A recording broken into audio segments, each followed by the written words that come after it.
बच्चों, आज हम व्याकरण का अध्याय 11 कारक करने जा रहे हैं। सबसे पहले हमें ये जानना जरूरी है कि कारक होता क्या है। संज्ञा अथवा सर्वनाम के जिस रूप से वाक्य के किसी दूसरे शब्द के साथ उसका संबंध जाना जाए वह कारक कहलाता है। जैसे आप लोगों ने कारक चिन्ह सुने ही होंगे, परंतु आपको पता नहीं होगा कि कारक चिन्ह कौन से होते हैं। जब आप किसी वाक्य को जोड़ते हैं तो उसमें कारक चिन्हों का प्रयोग करते हैं। आपने प्रयोग किया ही होगा, जैसे ने, को, से, द्वारा, को, के लिए, में, पर, का, के सुना ही होगा आपने। परंतु आपको ये नहीं पता होगा कि ये कारक के चिन्ह होते हैं। कारक के लिए जो चिन्ह प्रयुक्त किए जाते हैं उसे हम परसर्ग या विभक्तियां कहते हैं। जैसे अंजू ने किताब पढ़ी, इसमें ने क्या है? कारक चिन्ह। सुमन ने आरती को बुलाया, इसमें दो कारक चिन्ह है, ने और को। डाल पर तोता है, पर ये भी एक कारक चिन्ह है। कारक के 8 भेद होते हैं। कौन कौन से? कर्ता, कर्म, करण, संप्रधान, अपादान, संबंध, अधिकरण, संबोधन। ये कारक के 8 भेद है। अब सबसे पहले हम पढ़ते हैं कर्ता कारक। कर्ता कारक क्या होता है? संज्ञा या सर्वनाम के जिस रूप से क्रिया के करने वाले का पता चले उसे कर्ता कारक कहते हैं। जैसे रजनी ने पत्र लिखा, किसने पत्र लिखा? रजनी ने। तो ये हमारा हुआ कर्ता कारक।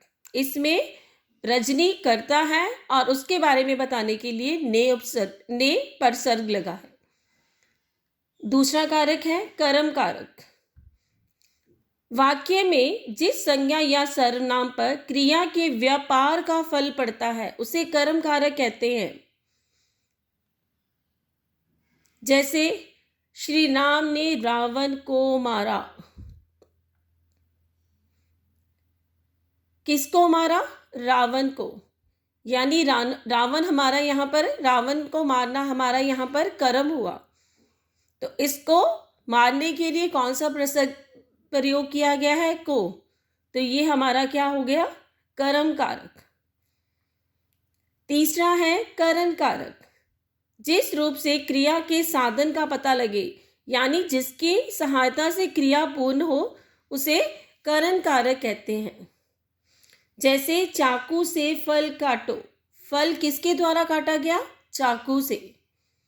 चाकू फल काटने का साधन है, इसलिए यहाँ पर से परसर्ग लगा है। तो ये हमारा हुआ करण कारक, क्योंकि फल काटने का कार्य चाकू से पूर्ण हो रहा है, अतः चाकू करण कारक है।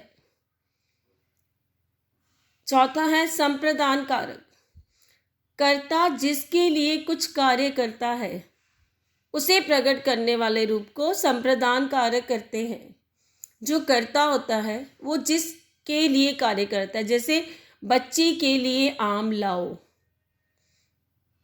इसमें बच्ची के लिए आम लाने का कार्य किया गया है, अतः बच्ची संप्रदान कारक है। अपादान कारक।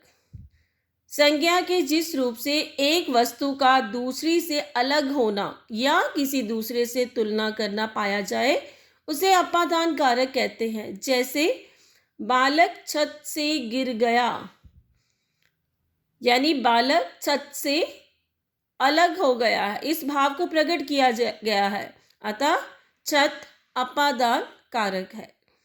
संबंध कारक। संज्ञा के जिस रूप से किसी वस्तु से संबंध प्रकट हो उसे संबंध कारक कहते हैं। जैसे रजनी निशा की बहन है, इसमें रजनी का संबंध निशा के साथ है, अतः निशा संबंध कारक है। आगे है अधिकरण कारक।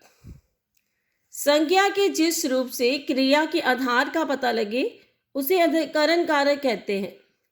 जैसे बर्तन में दूध है,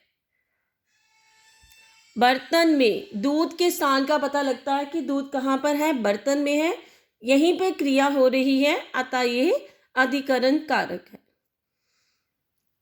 संबोधन कारक, जिससे किसी को बुलाने अथवा सचेत करने का भाव प्रकट हो उसे संबोधन कारक कहते हैं।